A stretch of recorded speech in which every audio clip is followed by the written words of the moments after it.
first of all, listen, it's interesting about all these young guys today. They never call on us and say, hey, thanks for the kind word and telling me how great a player I am. But when they play like crap and we call them out, we don't know what we're talking about.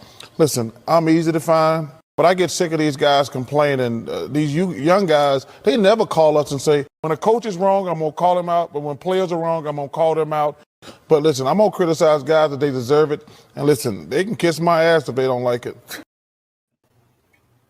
What's going on, YouTube? Nathan back with another video presentation. Hope everybody's doing well. Hope everybody's staying safe. I have one half of the dynamic duo of Let's Talk Football, Sean Spencer, with me, joining me this evening as we talk about Game 5 of the NBA Finals. This is episode 15? I'm 15 now. Cannot believe that. Before we get into the video, there's a couple of things I would like to say.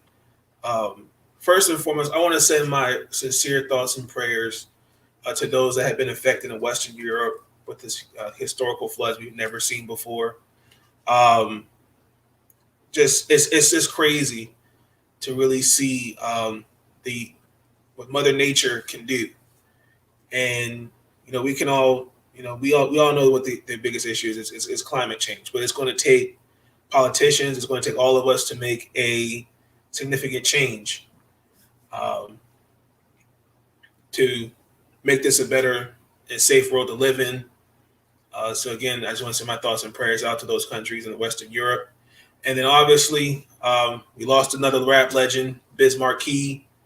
I want to send my thoughts and prayers to him and his family. My favorite two songs from Biz was Just a Friend and Vapors. So I didn't know he was sick for a while. I know he had diabetes and he had COVID last year. So another legend in the game gone. So Sean, is there anything you want to touch on? Anything you want to add on to that? Yeah, R.I.P. man. R.I.P. It's rough. Yeah, so for sure. So let's get into it. I have a special guest. He's on. Mike, let's see if he's ready. Go ahead, introduce yourself. Let us know who you are.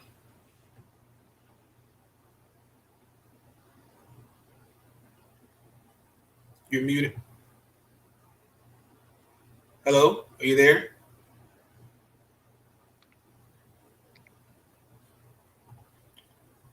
Okay, we're going to bring him back in when he's ready.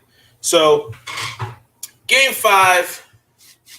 Great game tonight. Milwaukee Bucks defeated the Phoenix Suns 123-119. Man, this is now a series, Sean. The first quarter, I ain't gonna lie, I was scared. The Phoenix Suns were up 32-16. That was the biggest lead of the game. The Milwaukee Bucks, I felt like it was gonna be a blowout. And gosh, I'm telling you, man. Like, let me pull up the box score real quick. This is the Milwaukee Bucks team I have been waiting to see for quite some time, and like Drew Holiday, man, Chris Middleton, it's about damn time. Mm-hmm. I mean, absolutely. Like the defense. The only issues I had with Milwaukee, especially in that first half, particularly that first quarter, Sean, the switching on defense was just bad. I mean, Paul. They've settled to do that. They've started to do that. And if you noticed, Chris Paul was taking advantage of that, and yes, he was making sure that he had Connaughton to guard him because Connaughton shot him out. Definitely had 4 threes. He was hitting from beyond the arc today, but his defense is either on. He's either that energy is all getting it, or he struggles.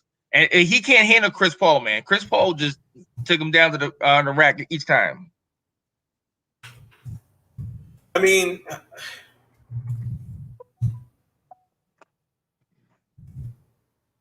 on 1 second. Look at the box score. The biggest thing I took away from it was the fouls, particularly on Phoenix's side. They got into foul trouble. Too many silly fouls. Devin Booker and Chris Paul had 5. Aiden had 4. I mean, really the only positive outlook was Phoenix shot the ball consistently well. So, yeah. And honestly, I think that was covered by Van Gundy, the announcer, because he was saying you really have to pick up on what the refs are calling. Certain things the refs weren't calling. Refs, you can stand in the key all day long. They wouldn't call 3 in the key for offense or defense. I mean, they've only called it once in the playoffs. You know what I mean? Exactly. But they're calling certain fouls, and you have to understand. And the crazy part was Booker would have these big hysterics, get all bent out of shape when they call them. But they're calling the same thing on you over and over. Like you have to make the adjustment. You always talk about adjustments, Nate. If you don't make those adjustments, it's going to get to you. It's going to get to you for sure. And again, like Chris Middleton, like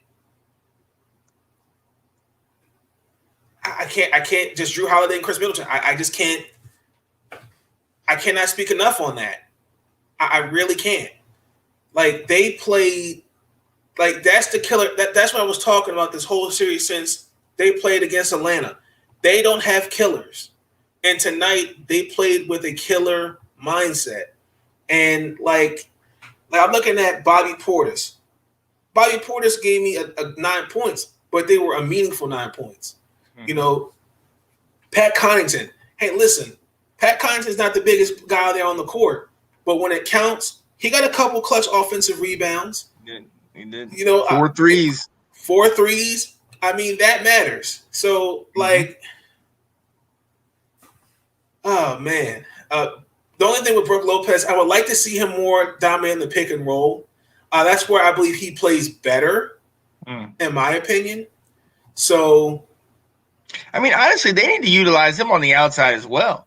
I mean, he spotted up for at least one, if not 2, made threes. And I really think with that pick and roll, he could jump back there and they can pass it back out to him. I honestly think he can. They're going to need that. What you saw in the second quarter where they started to match Phoenix for threes and they started to go toe for toe with Phoenix with that. That's when you had Connaughton in there. That's when you had Holiday hit had 14 points in the second quarter with 7 assists. He was doing his thing. And but when you have those guys hitting from beyond the arc, that makes a big difference. Because now Giannis can drive into the lane and pass it out, and he can rely on those guys shooting and making them. Right, for sure. But, I mean, the biggest thing, again, like in that first quarter, Phoenix was hitting threes. I mean, like, they hit, 10 consecutive shots? Yep. And I'm sitting there going, and so, like, the second quarter, I mean, they're playing like the dumb Bucks. They're making they're taking careless looks at the basket. They're turning the ball over. I think who had the most turnovers? Chris Middleton had 4. I mean, like 11 turnovers as a collective unit. But I think after in the second quarter, I think that's where things started to change and started to relax a little bit. I felt like, again, that arena was loud and the energy was there, and I think it kind of got them rattled. But that first quarter, like Jeff Van Gundy said, Phoenix hit him with a haymaker, but Milwaukee responded. So, but listen, you're gonna have to address Giannis. If it gets to a game 7 and he gets on that foul line, I don't want to call it. They psych them out. Yeah. I don't want to say it is. That them counting 1, 2, 3, 4, like that's getting into his head, and you can see it before he takes those shots. When it was, when it was down to like 3 minutes, 30 seconds, stuff like that, and he was taking those last shots, I was sitting there saying anybody but Giannis, anybody but Giannis, because once they start counting, and you see that one guy on camera, he had 1, 2, all the hundreds. You know on, what's funny though? man. You know what's funny though? I guarantee he put that back in the bank. Oh, He put that that's back show in the money. bank. That's show money. That's You know show that. money, of course. Of course. But you know what? That's what I'm saying. You know, like with again, everyone was talking about, oh, they're gonna sweep them, all this other stuff. See, again, you said it, Sean, you called it this whole since the playoffs. The Milwaukee Bucks after the first two games, then that's when they start getting serious because I think it's coaching. A coach can give you confidence, but he could also take your confidence. Mike Budenholzer has put trust those guys to go out there regardless, and he kept his composure tonight. And like the Milwaukee Bucks, man, I'm telling you. So I'm gonna tell you, there's nothing that makes you more confident than seeing the ball go in the hole. Oh, exactly. Okay. And in game 1 and game 2, Holiday, Middleton, they weren't seeing that. Connington, They weren't seeing it. Giannis was the only one seeing it. But since game 3, they had those 2 games, and then tonight, and Holiday especially, he has been struggling even through game 3 and 4, and he just lit it up tonight. Yeah, he really did. He definitely did. Really did. Definitely for sure. I mean, 32, 29, 27. I believe they scored Middleton and Holiday in the second half 38 points combined. So just crazy. So we have a guest. Cameron, what's up? What's going on, man? Hope you let us know what you thought of the game, brother. Let us know what you thought. No, on camera, man. So we have a guest. He's been following the podcast for quite some time, and I'm going to give him the opportunity to speak his mind of what he thought about the game. So, ladies and gentlemen, let us know who you are. What's going on, man? Yo, what's going on? My name is Jay. I'm a big time Phillies fan. Nice. And, Nice. And you So know go ahead. what this finals reminds me of? Go ahead. This finals reminds me back of the 2006 finals because it's like the same thing happening. Phoenix went up 2-0. Then the Bucks won the next 2 games. Same thing happened with Miami and the Mavericks. Mavericks went up 2-0. Okay. The Heat won the next 2 games, But it's like Shaq is Giannis and Dwayne Wade is Middleton because that game 3, Dwayne Wade dropped his first 40 bomb of the series. Middleton dropped his first 40 bomb of the series, I think, in game 4 or 5. It just reminds me of that series so much. You know what I'm saying? It's like identical. Okay. I like that. Good observation. So what did you take away from? What did you take away from Game 5 tonight? If you're if the Bucks or the Suns, what did you take away?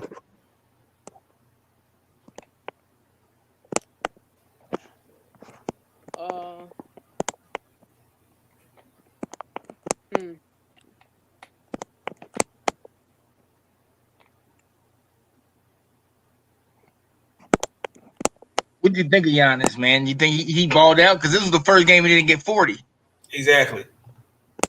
This was the first game he didn't get 40.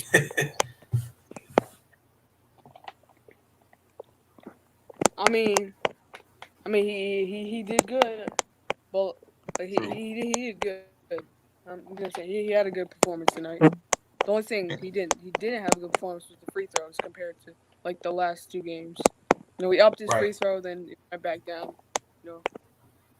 I think that's one thing they're going to work with him in the offseason is his free throws. Definitely, because he does. I definitely think it's a. Yeah. But let me ask you this: is it them having to work with the free throws, or is it Phoenix's crowd? I'm sorry, I think Phoenix's crowd has a hold on him. Every time they start counting, were they counting too in Brooklyn? Yes. Because that counting thing, I don't know what it is, man. He just gets stuck. He gets in a trance and he can't hit it. I don't know. That's kind of like watching Shaq when he was with the Lakers. Hitting free throw I wouldn't say like that, but like Shaq used to have the worst free throw. for sure. But let us know, man. Who do you go ahead? Like as you were saying about like the crowd, like even its own fan base, you know, I saw something about like the crowd was chanting like MVP chants, and he was like making gestures to, like lower that down because you know it's getting in his head because like his free throws aren't as good as like his actual like like Yeah. he didn't want to be. Good point. That crowd stuff really gets in his head for the free throws. That's what he needs. I can agree with that. Good point. He might be one of those guys that just needs absolute silence, like you're in a gym by yourself. Yeah. You know what I mean? Because he looks That's a like good he point. has the technique down, but something what happens when he releases and gets it. Some of those look good, but some of them are just like, "Are you all right, man? Like, come on." For sure. Daryl Fisher, check him out. Great guy who does food reviews. I low key feel that Devin Booker is being held back from the team concept. That's a good basketball observation. Like he went off for 40 points. I kind of feel like Devin Booker, I think, tries to do too much. I think when it counts, I think he's in his head. Yeah, I think it's just I think it just gets in his head. I think the strip by Holiday for sure. I think in his head, and then the fouls. Like he had 5 fouls. Right. So look, I'm telling you, I go back to that time that we talked about it in Game 3 when he came off. And Chris Paul's hurt too. Good point. Good point, Cameron. What that time when he came off and he was in like the third quarter and he sat on the bench for the rest of the game, and him and the coach were talking. This is your premier player. This is, one of the faces of your franchise. And he's sitting the second half of Game 3 of the finals? Yeah, that doesn't make any sense to me. Something is up with his head. The skill is still there. He can still hit shots. He still put up, 30 plus tonight? You know what I mean? 40. He had 40, right. So he still is dominating. But there's something about just some of those moments where it's just like you saw the strip. You saw where he's just off. Like that last one where he drove in the lane and he just kind of seemed discombobulated. Yeah, exactly. Turned back I the other way. know exactly what you're talking about. Mm-hmm. You know what I mean? So some with Booker, I don't know, man. I think he's in his head right now. But also too, Booker's got to control his temper. And Jay, I'll let you get out. Then I'm coming to you, Jay. Like Devin Booker has got to maintain his he's got to control his temper because he seems like when there's a foul that's called against him, he kind of can get out of whack. So, like, do you think going into Game 6 because they're going to be at Milwaukee, Jay? What do you think? I can understand it. I watch the game. I'm watching these games. In my opinion, some of these fouls, they're a little off, but some of them, they're actual fouls. Like he got his revenge. Like the dunk he did, and they stared down Giannis. That was chill. Right. Yeah, I don't know. That was another one I didn't understand. Why Giannis would even do something that dangerous. But I respect the hustle. Should that have been a flagrant? It should have been, I would say. I mean, because I get your hustle, I get your, adrenaline, you're rushing, you're trying to make it, but he wasn't going to stop him. Even somebody as big as Giannis, he was not going to stop him from making the dunk or, making the play. So, right. I don't know. Yeah, for sure. But Jay, if you're Phoenix, what do you take away from this game tonight?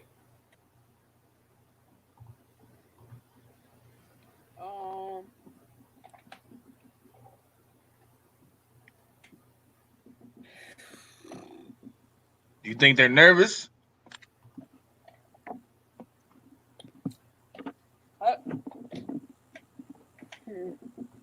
Probably CP3's lack of efficiency.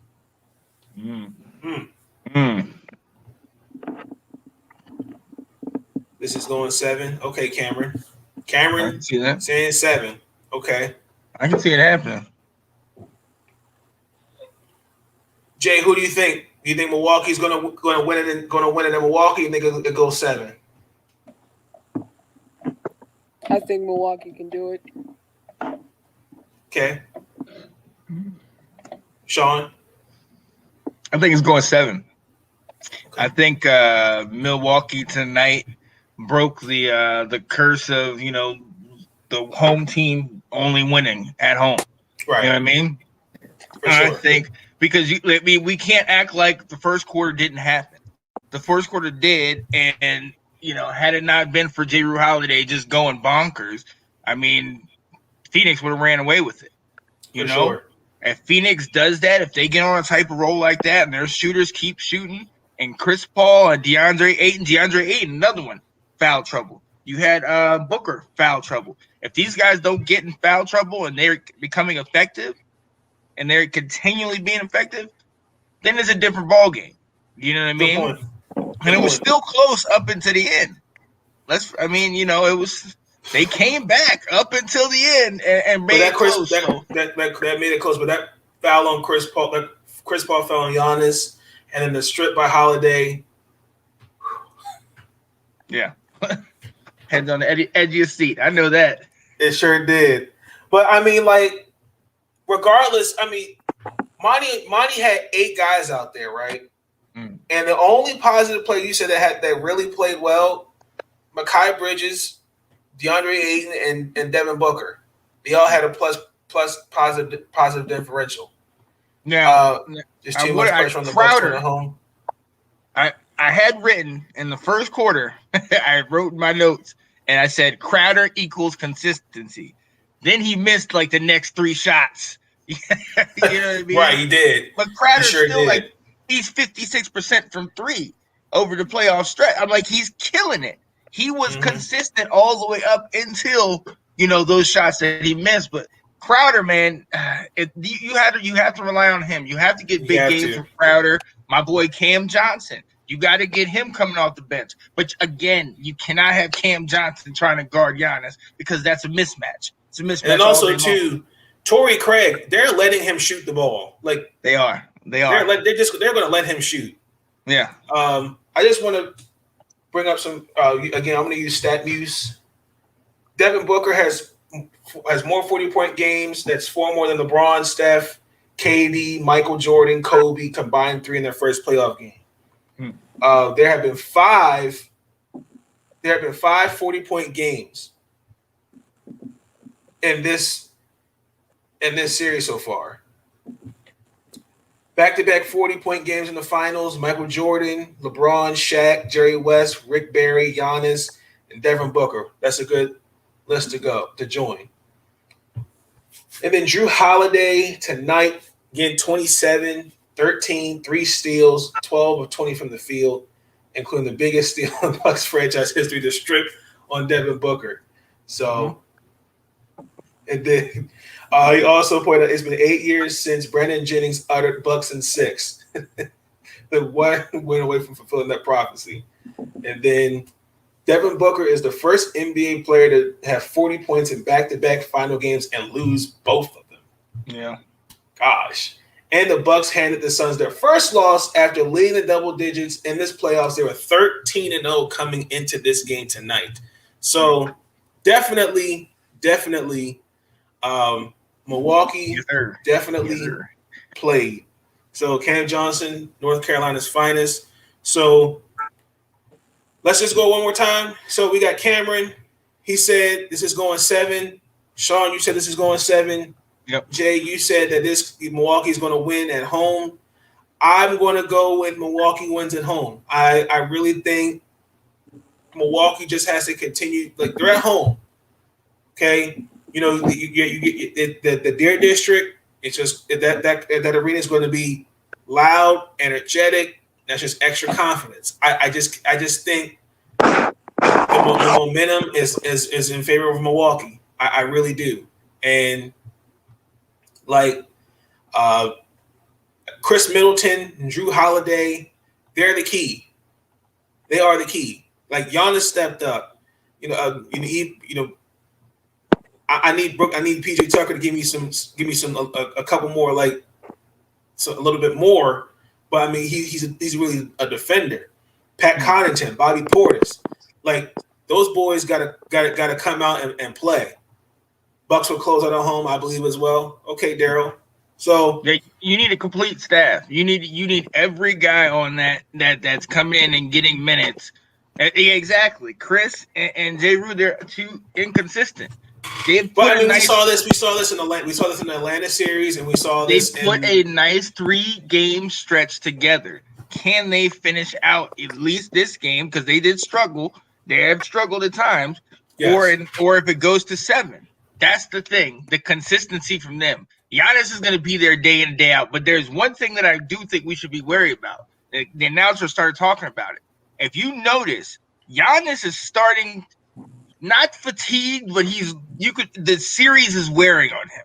Well, because if you look at it, and I think Jay touched on this. I forgot what episode it was. Like he's going at these guys. Like that's a lot of strength, and they're double teaming him. Like there are moments where again I feel like just let the game come to you. Don't try to overdo it. Yeah, he wants to go 100%. That's him. And listen, I love it, but I'm just saying, Chris Paul will show up for game 6. Okay, typo. It's okay, Cameron. But no, I'm just saying, Chris Middleton and Giannis. Hey, Cam, if you were on camera, we would have known what you said. It wouldn't have been a typo. It's to me like they play off the pick and roll. They got to play Bucks basketball, and I believe they can do it. I just think again, Holiday and Drew, man, they are the X factors for the Bucks. And like if they have a bad game, it's a wrap. And again, like Phoenix got to cut down on the fouls. But again, it's knowing what the refs are calling. I'm telling you, it's knowing because there was a lot of ticky-tack fouls, but the refs were calling that. It's about adjustments, man. Definitely for sure. Also, too, Giannis's younger brother did not play because of COVID protocols, and there's a referee that couldn't participate because of COVID protocols. So, I don't think he'll be available for Game 6. I doubt it. So. I also don't believe in Coach Bud. Well, I have been critical of Coach Bud. The only thing I got on him is about adjustments, but they've gotten this far, so we'll see. But I want to Jay, thank you for your time joining us as a guest. We appreciate you. We hope you can come back on again sometime. Sean, I want to bring you back in. So I'm going to transition to the next topic. So we're going to talk about Damian Lillard. Damian Lillard finally addressed the rumors, ladies and gentlemen. Damian Lillard, for past, I'd say now a couple weeks, has been in the midst of news for all the wrong reasons. Excuse me. Wants to be out, there were rumors spreading around that he wanted to be traded, requested a trade, and yesterday he finally addressed those rumors. So we're going to play the clip. I'll leave this in the link for y'all to see. I'm not going to play the whole thing. So y'all let me know y'all thoughts as we listen to Dame Dollar speak his mind and finally address these rumors. I woke up to those reports. A lot of people reaching out to me. But it's not true. I'll start off the rip and say it's not true. I said the last time I spoke to you guys that a lot of things are being said, and it hasn't come from me. So number one is it's not true. And secondly, I'll also say that I haven't made any firm decision on what my future will be. So There's really no need for anybody else to speak for me or report this or report that. You know, if it's something to be said, as I said the last time, I'll speak directly with my team and with Neil. So, you know, that's that. I guess. Okay, so you heard it loud. So you heard it there. Heard it there. He addressed it, but also too, he did leave it open. Basically, that's a message to Portland. Please get me some help. I mean, like, I feel really bad for Damian Lillard. You know, and I know the narratives that are going to be thrown out there. You know, he's on a small market team. He needs to be on a team like LA, New York, Miami. But I think Portland had the team to win, in my opinion. But the window for championships closing. If you remember, back in, I forget what episode was it, episode 8, episode 9, I had Elliot Tinsley on the show, and we talked about how Becky Hammond did not get the job for Portland, and Chauncey Billups was hired. Elliot came out and said, you know, they need cachet. You know, they're trying to win it. They're wanting to win a championship. It's closing, and I look at it like this.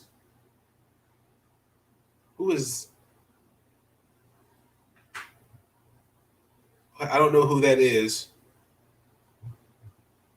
that's trying to join. But no, I don't know who that is. So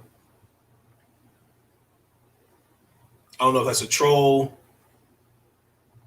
or what, but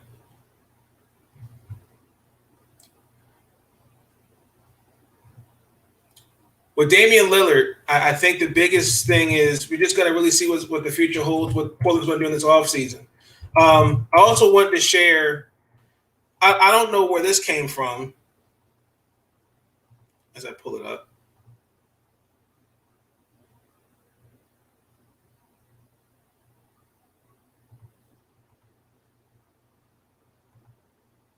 Don't sleep on. No, I'm not sleeping on CJ McCollum, but he needs help. He needs help. I don't know who this is that's trying to join. So I don't know. I don't know if that's a troll. Let me share the screen so y'all can see.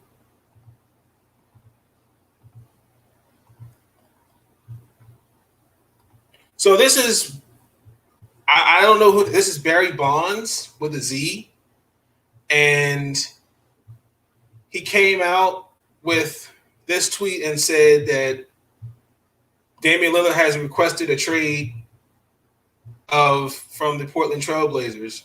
I don't know why he would kind of start that rumor. That's not cool to me. I feel like this really kind of, I don't know. I don't know. Let him join. I don't know who I don't know who that is, Cam. I don't know if that was a troll. I don't know who that was. But they just need to stay healthy is all. I agree with that. They do. But I don't think it takes away the fact that, you know, we've been saying this for quite some time now about who's Elton John.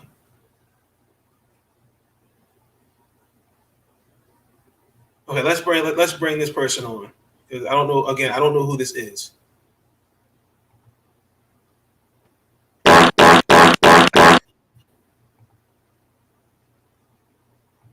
Okay, I apologize for that. No, I wouldn't say that window's closed, to be honest, Cameron. I wouldn't say that. And then he came up with another tweet.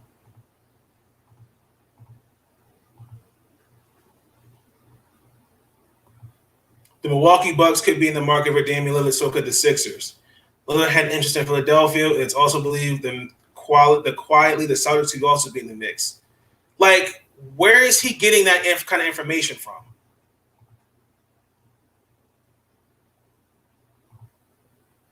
Like, that's what I don't get. Like, where is that coming from? So I don't know. We will see. We will see if you are what's going to happen with Damian Lillard. Transitioning next to the NBA and the Players Association agreed to continue the playoff and tournament, which I think is honestly been great. I think it creates excitement. I think it creates more competition, for sure. In my opinion, I think it brings a little bit more excitement than before. So, article from ESPN, quote, I personally have a big appetite, maybe bigger than some of our teams and even some of the players, Adam Silver said. Tracy, I don't know who, okay. We've talked about in-season tournaments. We're all fans of the league, especially internationally. I think there's this notion of having something more to play for than just a championship. Not to say ultimately isn't to win a championship, but it's possibly doing something throughout the season. It's something we're taking a hard look at, and obviously won't happen next season, but we're talking to the Players Association and we're talking to teams about it. So, I mean, for sure, we will see what will happen. So let's see who this is. I hope this is not a troll. Hello, are you there? You want to talk basketball? What's up?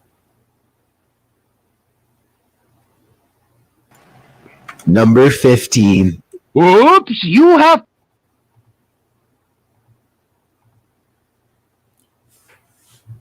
Ladies and gentlemen, I apologize for that. We're going to transition next into the Washington Wizards. They hired Wes Unseld Jr. Congratulations. I kind of figured that was going to be the move for the Wizards, honestly, in my personal opinion. I thought it was a good move. It does let me know, I think, where the Wizards are going forward, because then he signed a 4-year deal. So it's not like the Scott Brooks contract where he signed for 5. So it's time to get rid of Beal. I don't know about that. And Russ, I mean, we'll see.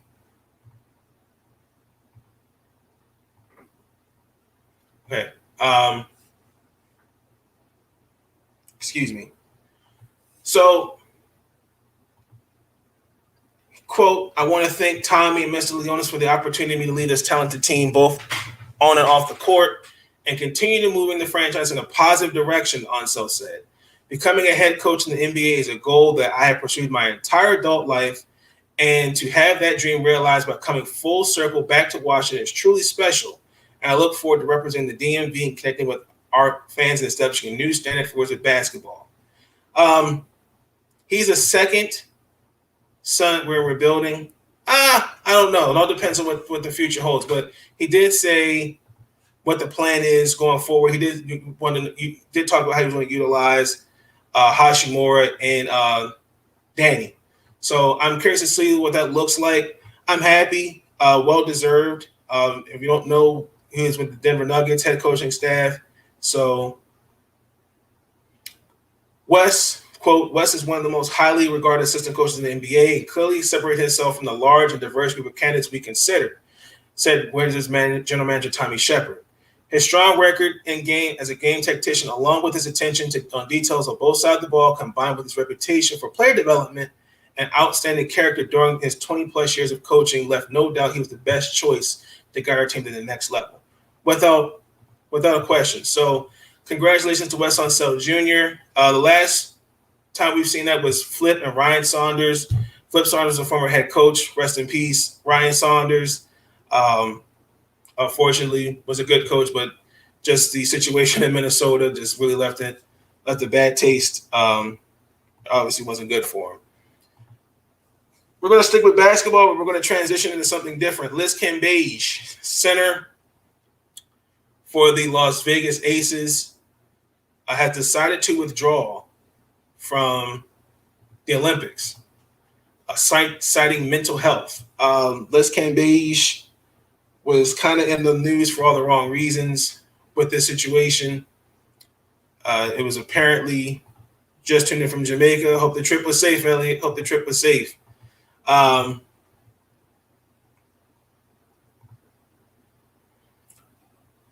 There was reports while they were in Vegas, because that's where they are currently preparing as they go to Tokyo. There was an altercation that had occurred between some of her teammates and during a scrimmage against Nigeria. And there was talks of removing her off the team because of her recent behavior. From what I'm understanding, she's broken COVID protocols several times. Yes, rest in peace, Wes Unseld Sr. And they really haven't been feeling her behavior. You know, when she's getting an altercation with teammates and disrespecting the coaches, that's a problem. So then she came up with this statement. I'm going to share it with you guys so you can see it.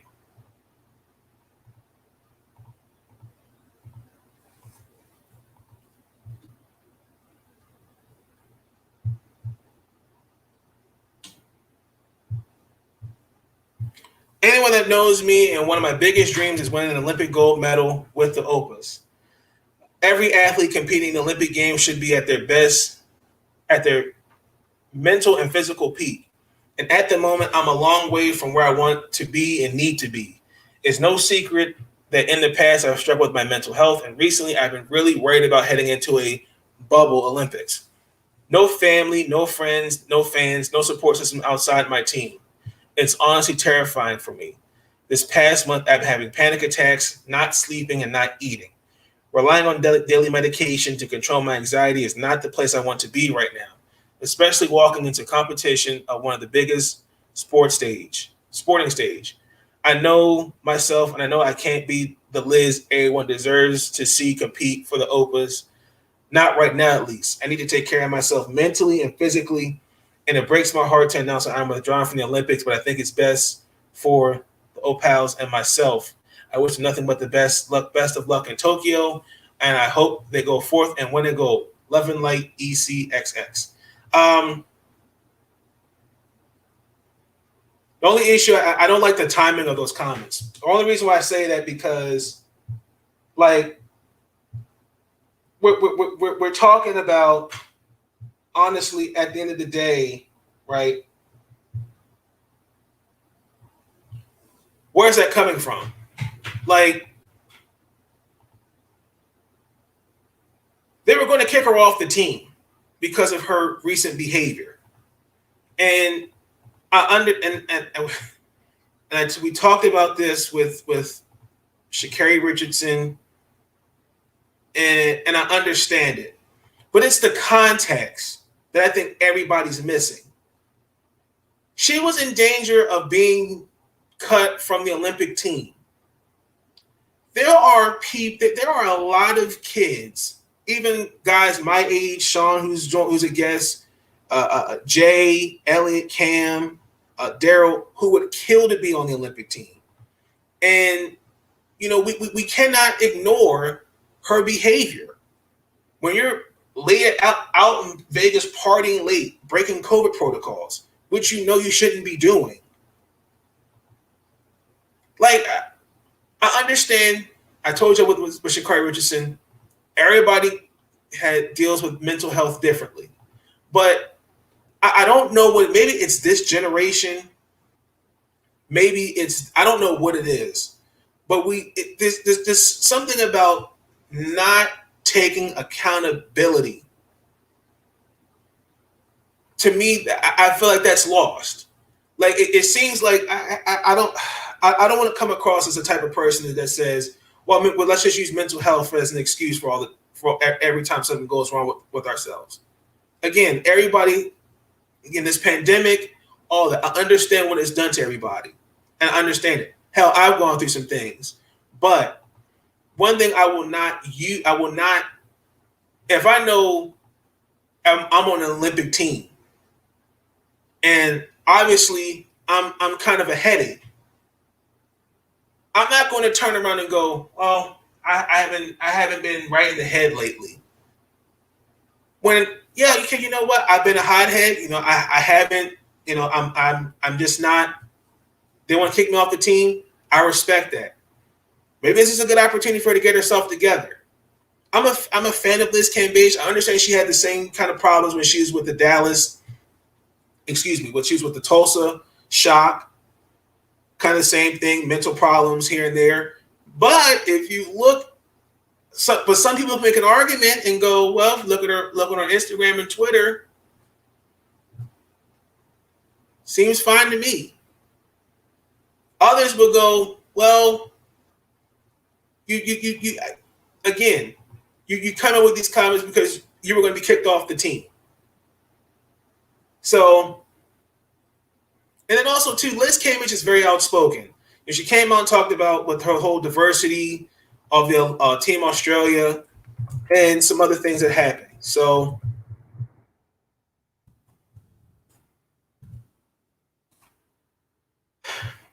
I mean, I wish her all the best. I'm sure, they're on All-Star break. Take this time. They don't play basketball for the WNBA until August 15th. Take the time you need to get yourself together.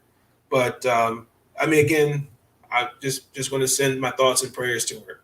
So I'm going to transition to the Washington Mystics. Just a couple updates. So Shatori Walker-Kimbrell and Megan Gustafsson got re-signed on 7-day contracts. So, I mean, that's it. Nothing really going forward. I mean, again, this is the Olympic break. Like I said, probably won't see anything happen until the WNBA All-Star game. Yes, I did, Jay. It was really good. I did the last episode. Check it out if you hadn't already. So that's really all that's going on with the Mystics. Team USA basketball, the women lost.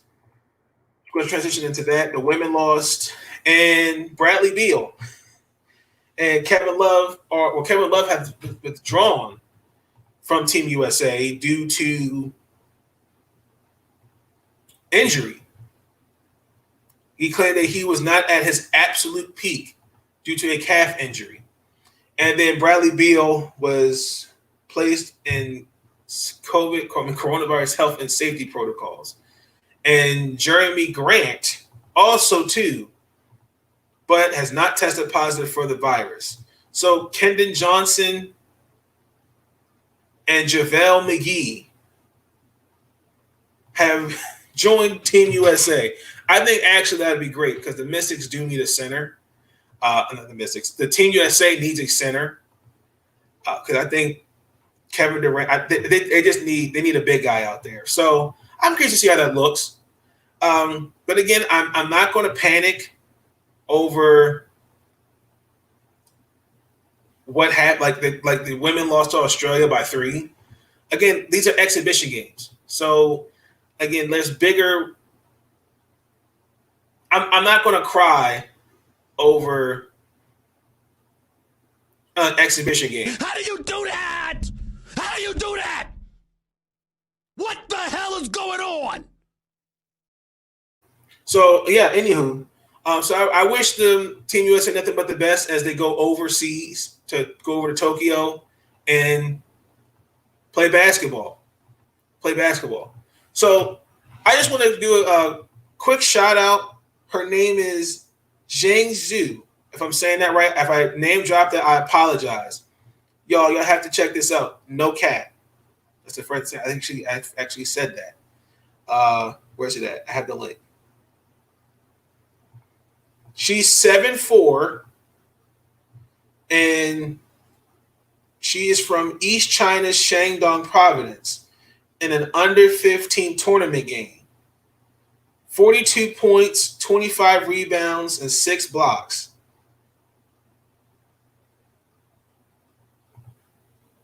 Let me show y'all this. Y'all won't believe this.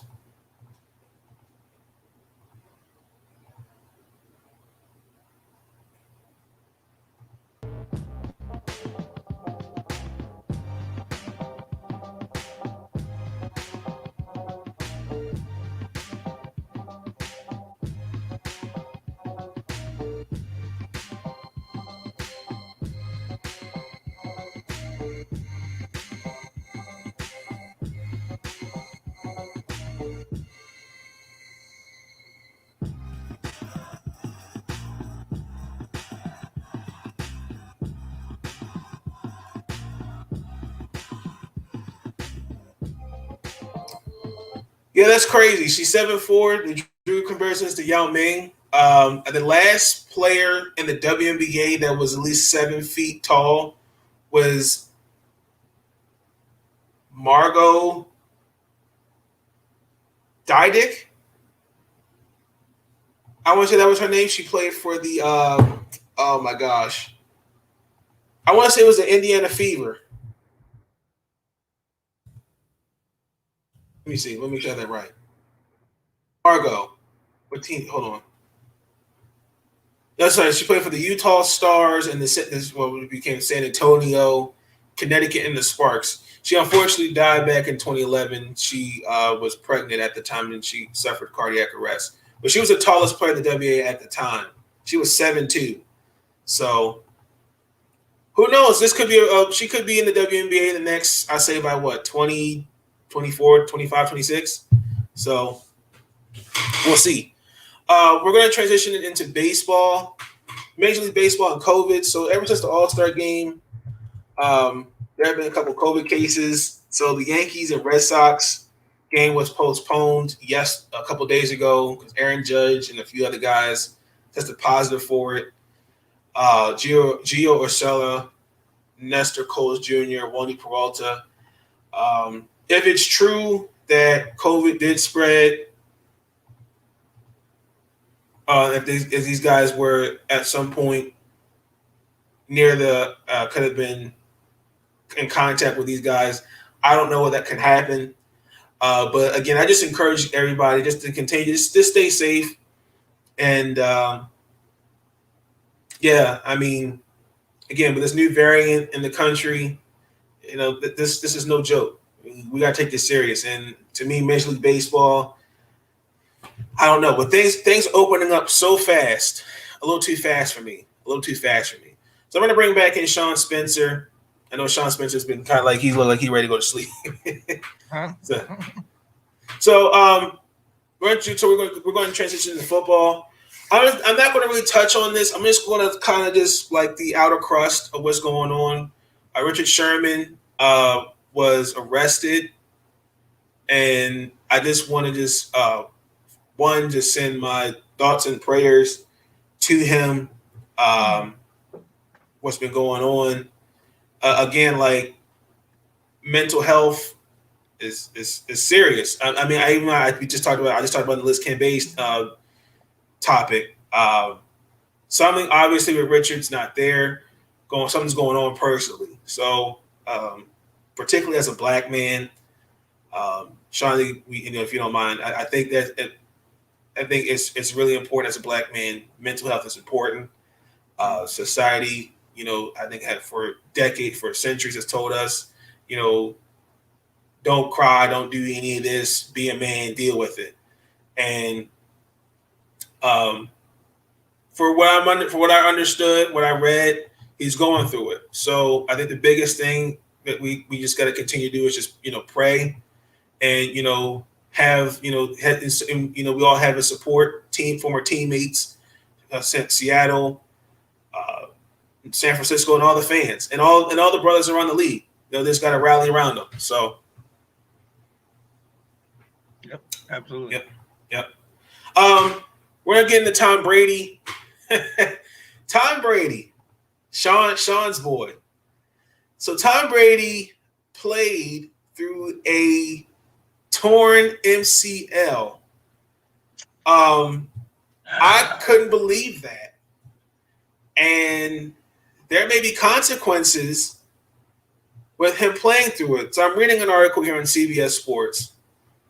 And it's saying, according to the league's handbook, and I actually did go back and read this, quote, all players who have reported injuries must be listed on the practice report, even if the player takes all the reps in practice, and even if the team is certain that he'll play in the upcoming game. This is especially true of key players. Quote, a violation of the policy may result in the commissioner's discipline, which may include a fine on the involved club, fines and suspensions of the involved individuals, as well as the possible forfeit of draft choices by the involved club, the league rulebook states. Now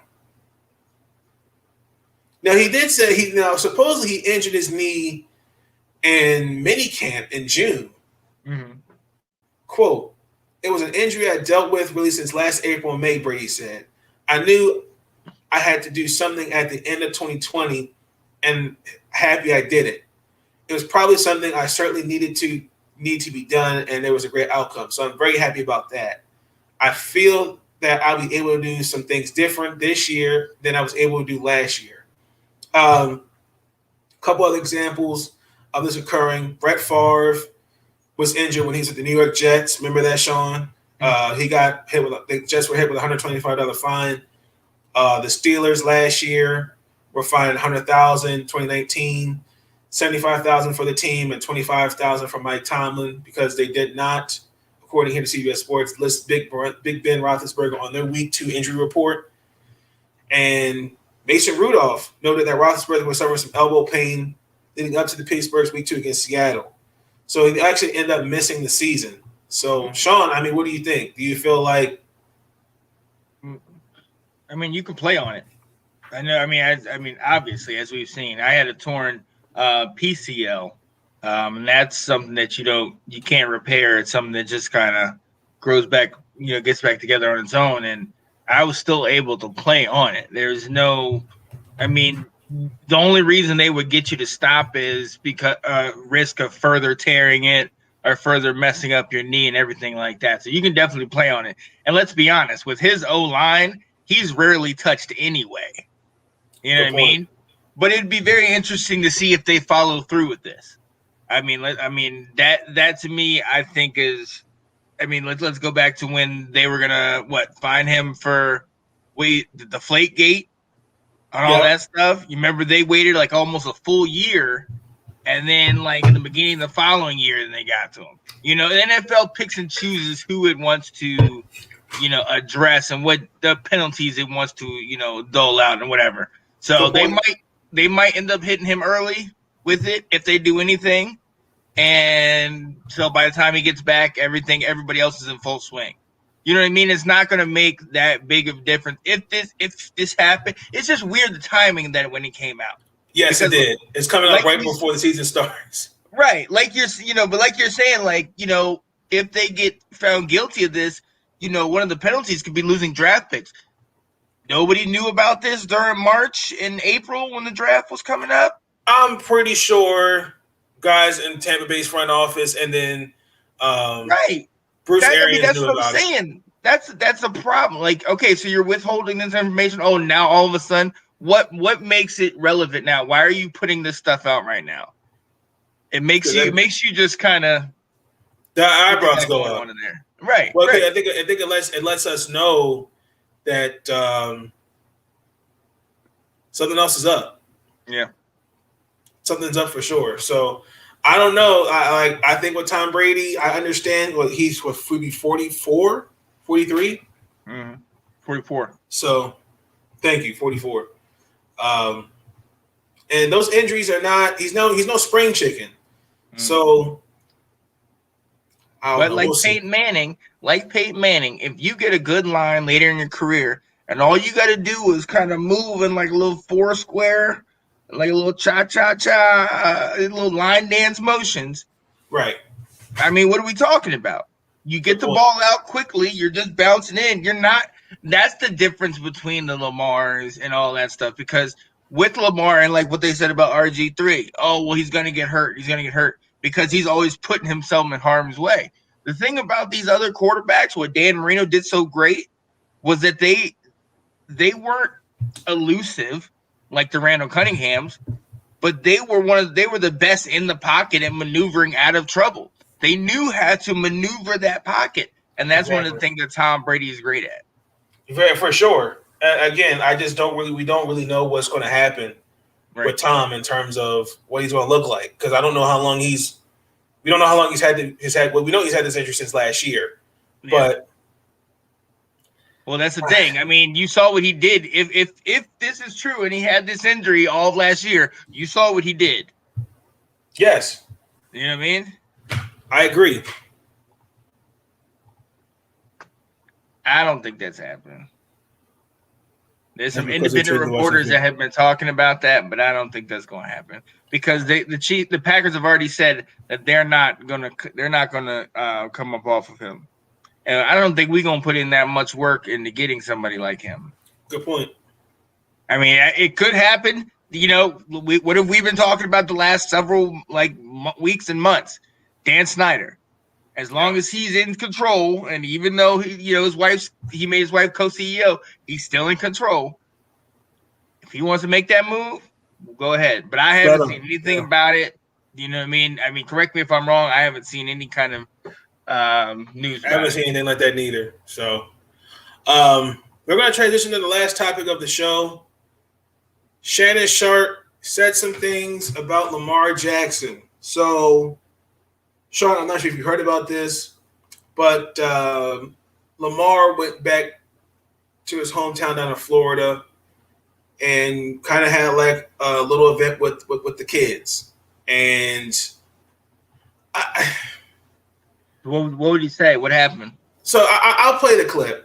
Okay. So I'll first let me share my screen because I got a couple articles. I got a couple of clips and I got an article and a couple of tweets up for y'all to see. But essentially, Shannon was this is the only one that I heard speak about this.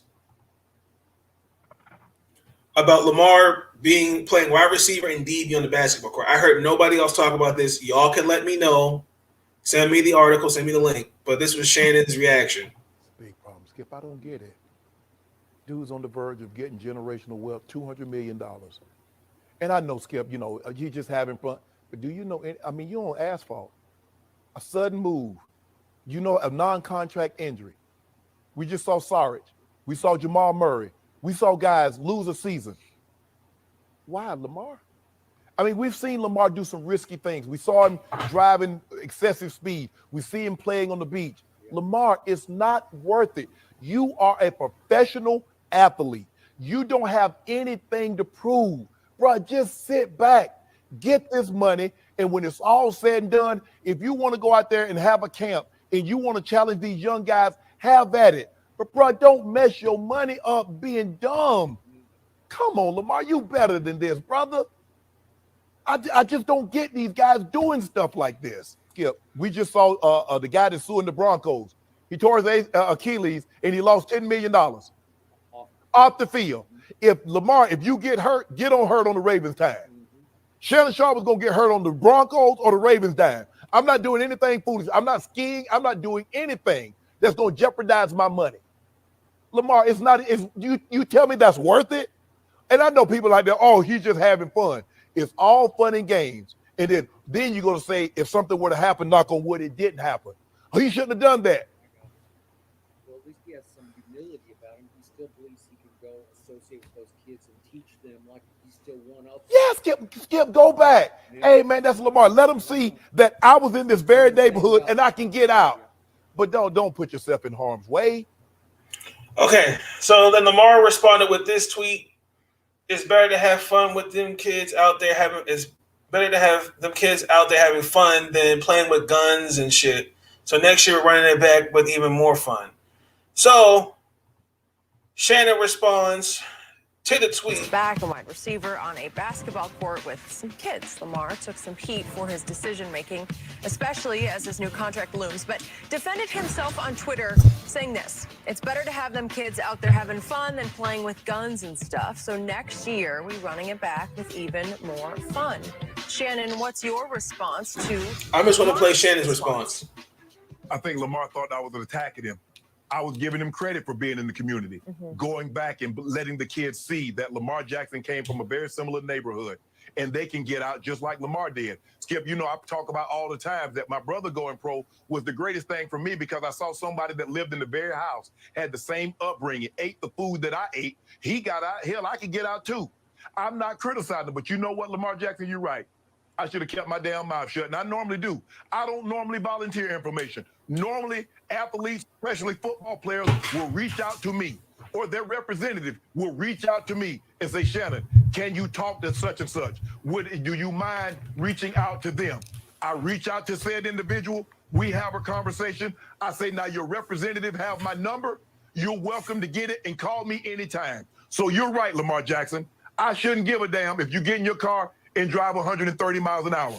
That's your life. That's your career. You're right, Lamar. I shouldn't care if you putting yourself at risk on a basketball court, running routes, which you are a quarterback, playing DB, which you are a quarterback. You're right, Lamar.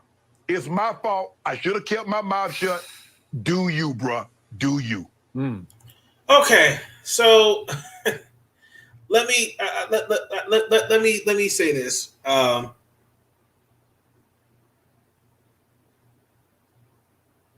Yeah, that's a good point.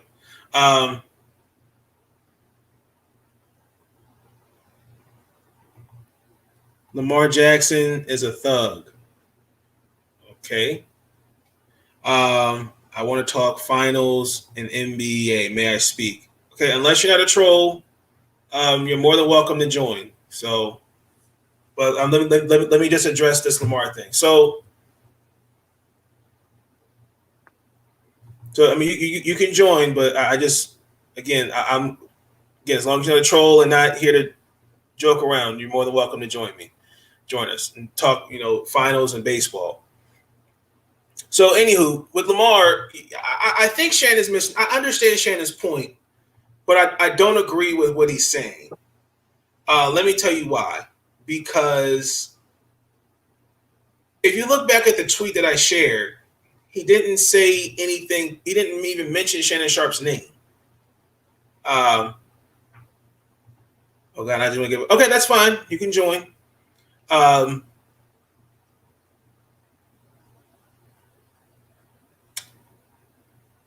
I think the biggest point, and Sean, and we've had conversations about this about Lamar. No other quarterback gets this type of criticism. I don't recall Shannon Sharpe talking about Big Ben's choices. Any of these, I gotta disagree with you. That's okay. We can be diverse in thinking. There's nothing wrong with that. But what I'm saying is that he's at an event for the kids. Running on a basketball court, yes, anything can happen, but not just on a basketball court, ladies and gentlemen. It can happen at home. It can happen in a parking lot. I'll give you an example. Sergio Kendall, who was a former pick for the Baltimore Ravens, fractured his skull slipping down steps. Anything can happen. So I think that with Lamar, it just –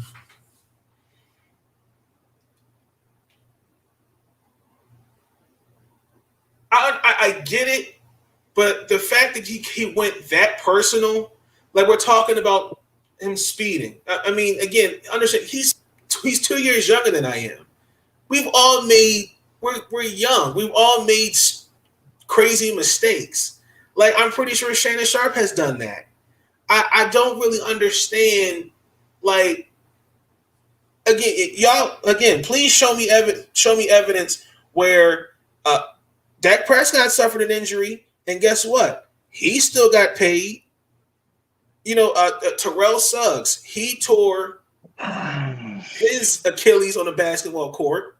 So I don't like it. And then again,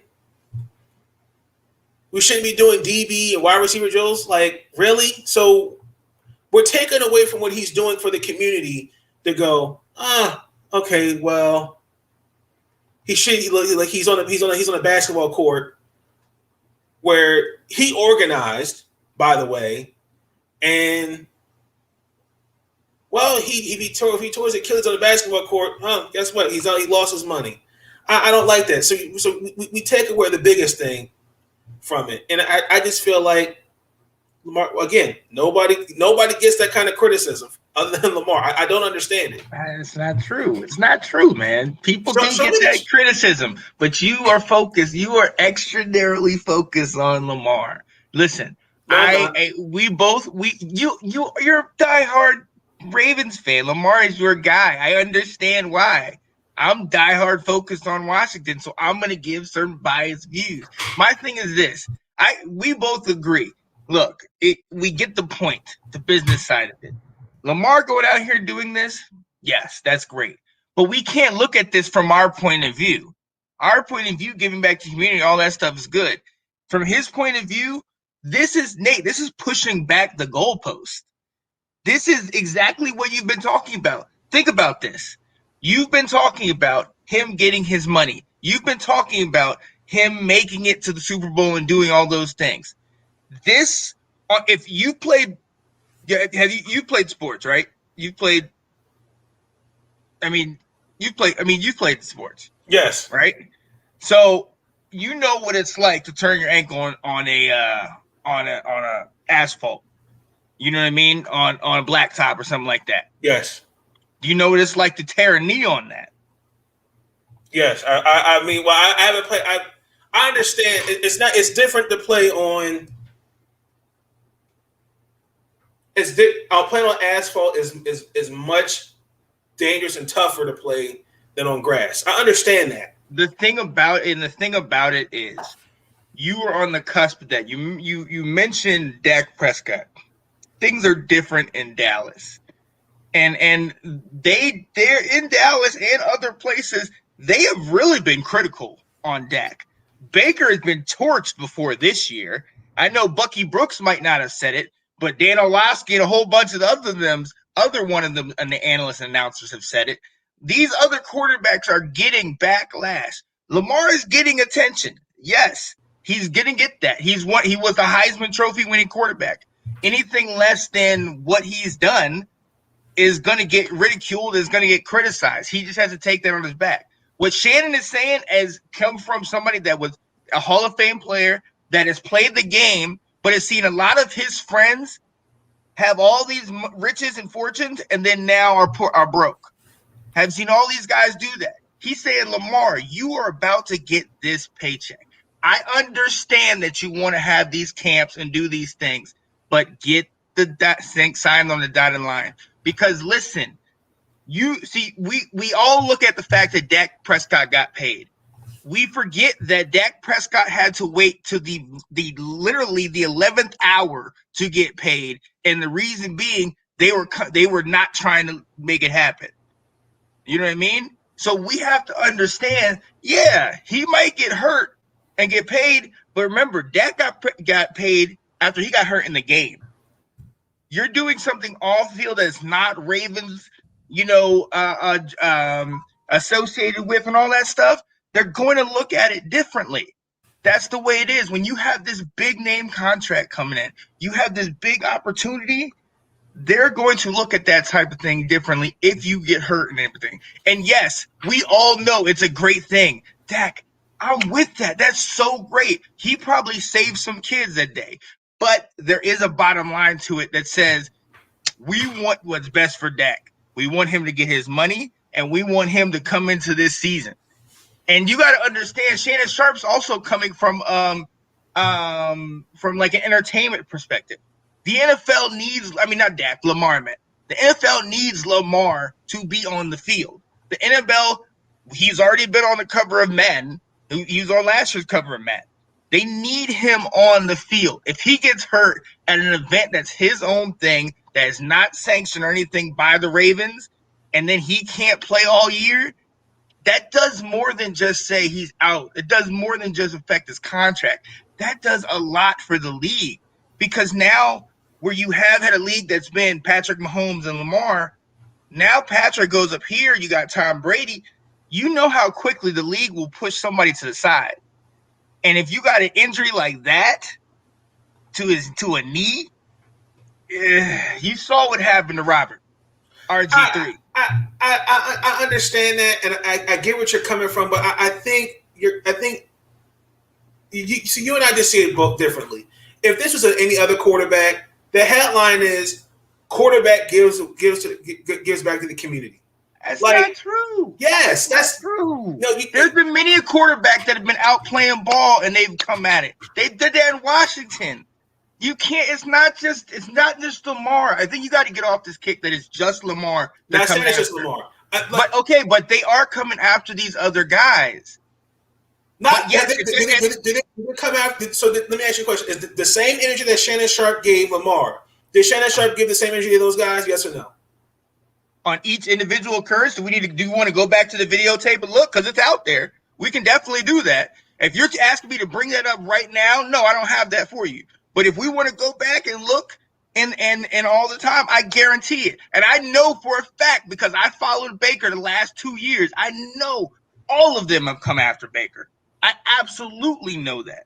I know that too, but I'm saying that you've been using Baker as one of the guys that's saying, no, they don't say anything about Baker. Yes, they do. They said it about Josh before 2 years ago. Not in the fashion they do with Lamar. Like here is a youth event where we talk about these guys need to give back to their communities, and a lot of these kids, oh my gosh, Lamar Jackson's here. That does wonders. But we take away the moment because he's on a basketball court, which I know is dangerous and could risk injury.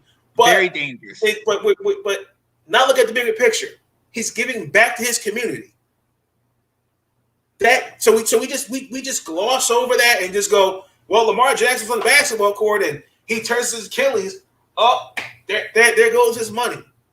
Okay, so now look, this is the thing. So when it comes to him making money, you want them to be pure business and pure finances. But now you want them to be understanding hope. Look, it's a business. We've addressed that all off season. This comes down to the bottom line. Lamar is great because he can make them all the endorsements, all the great things he does. He makes the Ravens and the NFL money. It's going to come down to that. That was his point of view. Now that back and forth, that second response wasn't necessary because as you were absolutely right. Lamar did not come after Shannon Sharpe in his response. Lamar just said, hey, look, this is what we're going to do. He did it kind of like he did the running back comment when they kept saying, oh, you're a running back. He's like, oh, well, I guess is that like a running back? He's going to do it that way. He's not going to address it because he most likely, I'm pretty sure he's got respect for Shannon Sharpe. But at the same time, Lamar is looking at it, I think, the same way you are as in right now. I got it. We're talking right now. I'm going to do this great thing for the community. I'm going to go out here and do this. And I think Shannon's main point was, listen, that is a great thing. That is absolutely a great thing. Those kids probably will never be the same. They will change. They think they can do anything. But you can't tell me that there wasn't a field somewhere over there. Maybe you can tell me that. Maybe the neighborhood didn't have that. I've seen other players. Cam Newton. I watch him all the time. He's done a lot of camps. Kyler Murray. All of them are either on a field and either they may be throwing or maybe participating. This is your quarterback running DB drills. And I know everybody might be like, oh, my God, look, he's running. Oh, he got him. There's a huge risk. He just has to think about more than just that. I understand that, Sean. I want him to be out there and doing that. But, yes, I agree. If he's my quarterback, take him out. Fitzpatrick could do that. I don't care. If he gets hurt, whatever. Heineke's up. But Lamar, I don't want to see Lamar. Case in point, Josh Norman a couple years ago, last year we had him. He went over and ran with the Bulls in Spain. And there was this big video about him running and jumping over bulls and doing all this nonsense. And then he fell off completely. And you saw what Derrick Henry did to him last year. Lamar is such a talent. He supersedes almost every quarterback in the league. Yes, I understand. Yes, I'm having a hard time with him on asphalt with some kids because all it takes is for one of those kids to accidentally step on his foot. Yes. Boom. Listen. You and I are here with that. We my point is this. Hold on. He'll be joining the show in a minute. My point is this. The context, I understood where Shannon was coming from, but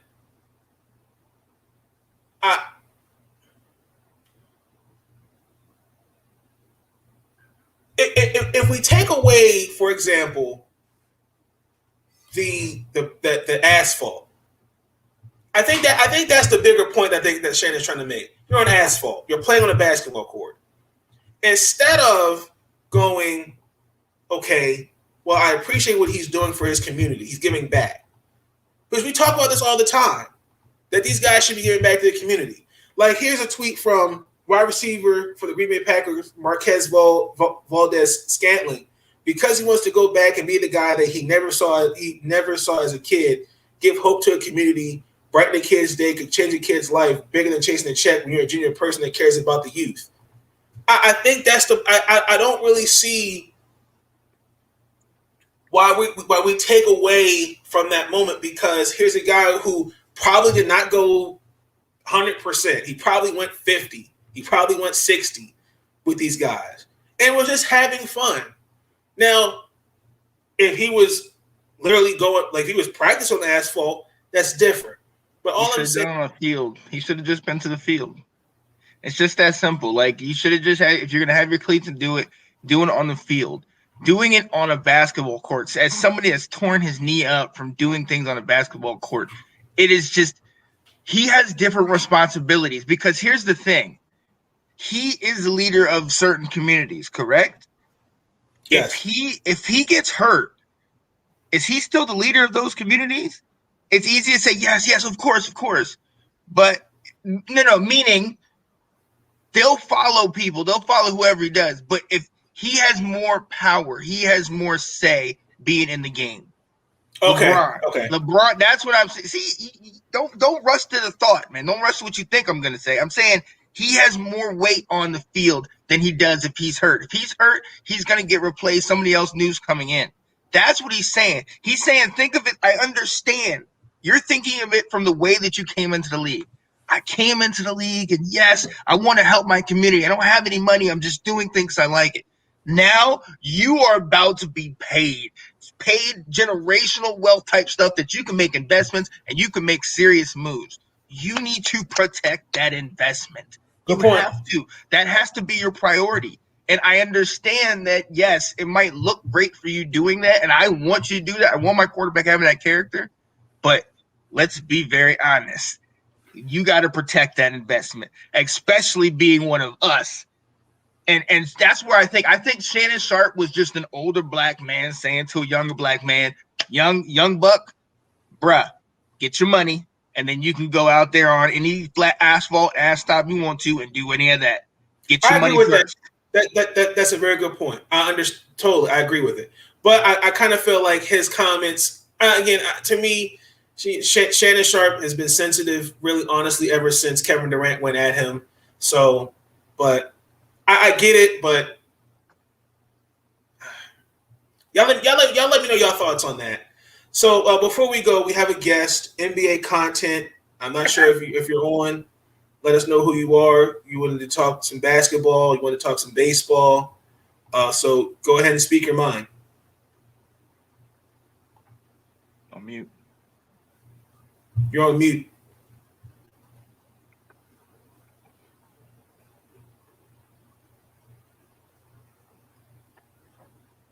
NBA content, are you there?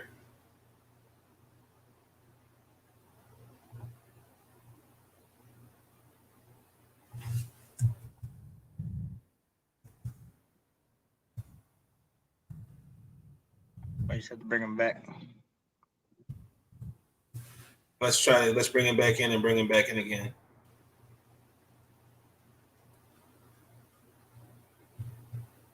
NBA content, are you there? Okay. Let's see if he will. Let's give him another minute, see if he'll join back. But, I mean, yeah, I mean, Sean, brought up some good points for sure. Dak was prime example, man. That whole thing with Dak, like, they waited to the very last possible minute and to sign him back on his deal. And that showed he is, like we've talked about. Dak is Dallas. Let's be honest. Zeke isn't doing it recently. Dak has been he's been the straw that stirs that drink. And when they sat there and they can't, almost didn't pay him and all that stuff, I'm telling you, that's where I think Lamar just needs, hey, get my check, and then you can do every single, little backyard thing you want to do. Just make them commit, sign the paper, get your stuff guaranteed, take care of your family, and you can take care of all those communities. Because has he gotten a second check yet? Has he gotten? With Dak? No, Lamar. No, this is his contract year. This is going into year number 4. That's it. Let him get the money. Let him do the thing, get the money, and then once he does that, okay, go off and do what you do. And listen, I get it. I love it. I absolutely love it. He did a great thing. But when you have that kind of experience, you have that kind of ability, you have that kind of opportunity, I think the priorities need to get a little changed. And again, if this, like you said, you hit the nail on the head where it's, if this isn't on the blacktop, if this is on a field and Lamar has cleats on, and that's a whole different situation, because I feel comfortable in that because Lamar already is feeling that. But that blacktop has torn up too many knees. I've seen it. I've been through it. And I just think for some kids who are just their whole day, their whole world is one opportunity to beat you, and they can say, I beat Lamar on a little da-da-da. And if they accidentally stumble and trip into you accidentally and somehow, we all talk about those black quarterbacks. We need him to get the check, get the money, be set up and taken care of. Look, we're here on that. We are definitely here on that. But I feel like some of the things he was saying, like speeding in a car, jet ski. Yeah, that second little interview, that second thing that he did where he went back at him, that wasn't necessary. That wasn't necessary at all. No. It was not. It was not. I was fine with this first, and I was fine with the response. But then when it continued, it was like, come on now. I agree. So we got another guest. NBA content. Are you there? You're on mute.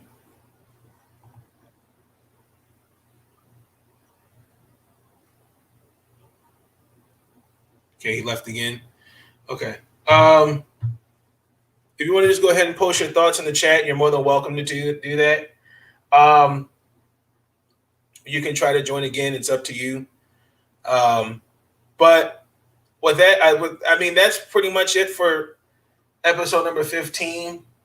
We're gonna give like another minute or two, Sean, before you go ahead and end the episode for him to join, because he said he wanted to talk baseball and a little basketball. So let's see what happens. But I just do want to just make a quick announcement. I'm all for having guests on the show, talking sports. This this channel is all about having a conversation, but the trolls and all that, y'all just gonna get banned. I understand. I just you had to click the unmute button. I don't know what's going on, but I'm not gonna give that too much airtime with the trolls. I don't have time for them. Sean Spencer can attest to that. So, but we're gonna give NBA content another minute so you can join.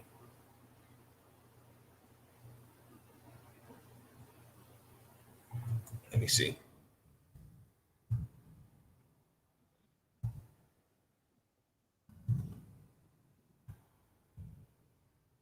I think I'm gonna go ahead, Sean. Roll out, man. I appreciate you joining me this evening. Yes, sir. I'll leave Sean Spencer's link in the description if you got to check him out. Check him out on Let's Talk Football, Washington Football Weekly, Wednesdays at 8:00. Check him out. And I also do guest appearances from time to time on his show as well. So I hope to have you on here for episode 16. We're going to see what's going to happen in Game 6 with the Bucks versus the Suns. There's a couple things I also want to talk about in episode 16. I don't have a full idea of what I'm going to talk about just yet, but I have a couple topics in mind. So, Sean, I do thank you for your time. So, yes, sir. I'll catch you on the flip side. Yes, sir. All right. All right. So, as I'm going to wait another minute for NBA content to join me, because he said they wanted to talk baseball and All-Star game. I'm going to get another minute. You guys let me know your thoughts on these topics I touched on today. The Bucks, Damian Lillard, the play-in tournament, Wizards hiring Wes Unseld Jr. He is now if I saw that right, eighth African American coach that was hired. We need more of those minorities as coaches in the NBA and college basketball, really sports. Honestly, I can't stress it enough. Liz Cambage, Team USA basketball, MLB, Richard Sherman, Tom Brady, and then Shannon Sharpe. We had to, let me know your thoughts on that as well. But I'm just going to give it one more minute, and then we're going to end the episode. You guys can join me again. You can leave your thoughts in the comments below. What you thought about this episode? What would you like me to talk about next episode? So if you want to join me, feel free. Just again, unfortunately, I like to get other people's thoughts and opinions. So, okay, so that's going to conclude episode 15 of Big Nate Talk Podcast. This podcast will be on Spotify and Anchor. I left those in the description for y'all to check out. But with that being said, I'm going to end it here. Y'all have a good night. Enjoy the rest of your weekend. Again, just stay safe, stay cool, stay hydrated. Let's thank God for another day, and let's make tomorrow a better day, and let's continue to love one another. That being said, I'm out. Peace. Stay up. First of all, listen, it's interesting about all these young guys today. They never call on us and say, hey, thanks for the kind word and tell me how great a player I am. But when they play like crap and we call them out, we don't know what we're talking about. Listen, I'm easy to find. But I get sick of these guys complaining. These young guys, they never call us and say, when a coach is wrong, I'm going to call him out. But when players are wrong, I'm going to call them out. But listen, I'm going to criticize guys that they deserve it. And listen, they can kiss my ass if they don't like it.